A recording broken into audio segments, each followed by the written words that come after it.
There's one stanza in The Rubaiyat of Omar Khayyam by Edward Fitzgerald that resonates politically. It is this one. Our love, could thou and I with fate conspire to grasp this sorry scheme of things entire?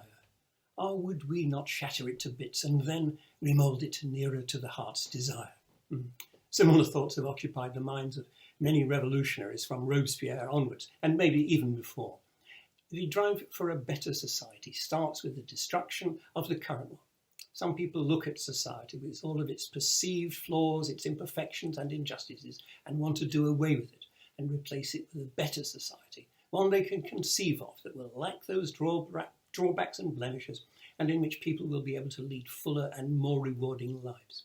Hayek criticised this approach and regarded human societies as too complex just to be thought up from the imagination. His account of the three sources of human values took the ones that people think up as trivial compared to the ones that have emerged as societies have developed in practice. Although the values of the hunting tribe had millions more years to embed themselves into our psyche, Hayek thought the values transmitted culturally, since humans first domesticated grains and farm animals, were far more important. They've enabled a society that sustains a complex web of relationships, one that allows us to interact to mutual advantage with people we shall never meet.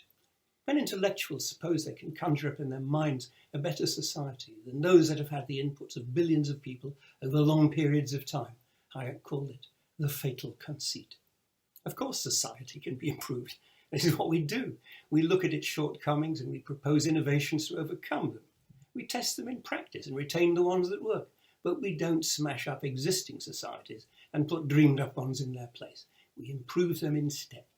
Popper called this piecemeal social engineering, noting its record of success over time. Things are better in the modern age because we have done this, eliminating in the process many of the unnecessary causes of human suffering. Free market capitalism has done more to lift the human condition from squalor and deprivation than all of the vaunted claims of socialism. It stands in striking contrast to the attempts to achieve instant utopia. Lenin and Trotsky thought they could do this, as indeed did Stalin, Hitler, Mao Zedong, Pol Pot, and lesser pocket dictators who sought to usher in heavens on earth in short order. They all led to bloodshed, tyranny, oppression, intimidation, and mass murder, along with the shortages and corruption that degraded both the physical and moral quality of life. All of them set out to smash the societies that had evolved and replace them with ones that seemed alluring and full of promise in theory, but which proved disastrous when tested in the real world. For those who would improve the condition of humankind, the lesson is that instead of smashing it to bits, we should build on what has been achieved and has endured and try to make it better than it was. It won't be perfect, but it will be better, which is more than has been achieved by the fanciful rivals that sought to achieve utopia.